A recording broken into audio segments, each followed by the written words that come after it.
Magandang araw mga katracker, welcome na naman sa panibagong episode. Nandito tayo sa Calipil Marketing Corporation. Dito yan sa Mambugdos, Bacoor, Cavite. Meron kami ilalabas ditong unit. Ipakita ko lang sa inyo para magkaroon kayo ng idea and reference. So ito po ay Japan Surplus Truck Isuzu Forward Max. Ito po ay 6HK1 ang makina na naka 21 feet wing van body. Ito po, recondition po ito, pero yung pintura niya stock pa rin. Ni-retouch lang namin. Ipakita ko po sa inyo para ayan, makita nyo yung unit na ilalabas namin ngayong araw. May gumagawa pa po sa itaas. So, piniprepare po namin ito para mamaya makalabas na. Naka-register na to, may plaka na. Ito po yung Isuzu Forward na wide cabin. 3 wiper blades po ito. So, meron kasi mga katracker na 2 wiper blades lang. Pero ito po, 3 wipers malapad.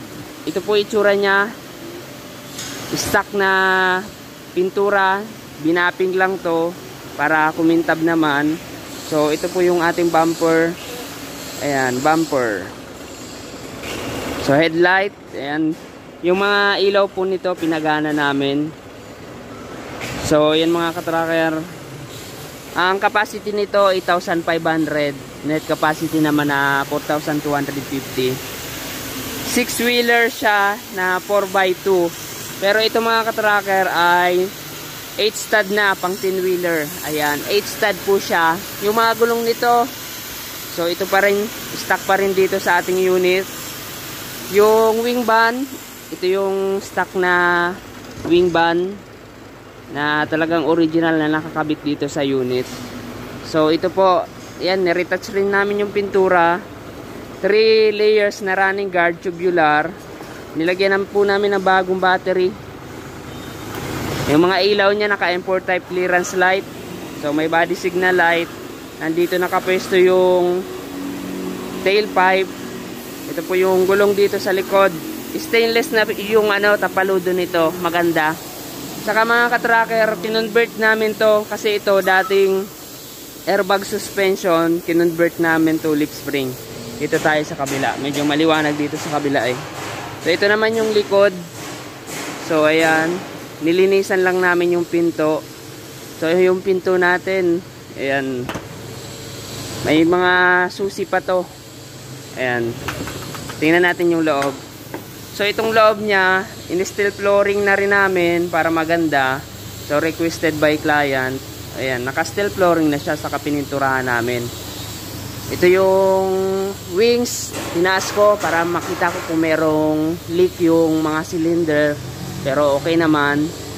So pinalitan namin ng mga plywood panel. Ayan, bago na yung plywood panel nito sa loob. Pero yung kanyang bubong, ayan, diretso aluminum. Wala siyang panel sa bubong. Pero okay na yan, goods na yan. So ito yung siding sa loob. So ayan.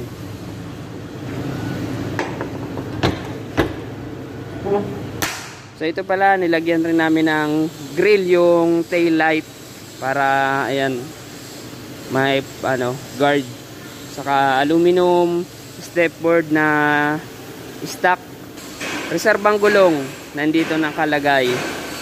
So yung sukat pala ng gulong nito 265 by 7R 19.5. So ayan, nakikita nyo, naka-lip spring suspension na yan. Dating airbag suspension, converted na. So ayan, converted na po siya. Toolbox, nagawa kami ng toolbox. Ito yung fuel tank nya. Ayan, fuel tank. Ito yung loob ng ating cab. So ipakita ko sa inyo yung loob ng cab. So gumagana yung radio nito. Yung mga gauges nito gumagana rin. Ayan po yung gauges nya. Ayan. Ayan, yung mga ilaw dito gumagana naman. Ayan. Wala itong back seat or back bed. Wala siyang back bed. So ayan, pang day running cab to, day running cab. Naka 6-speed siya na manual transmission. Naka power window na rin. Ang makina nito 6HK1. fully electronics na, CRDI, naka-turbo, 6 cylinder.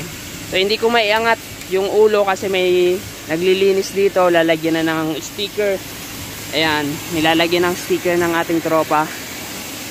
So ayan, Calipil Marketing Corporation.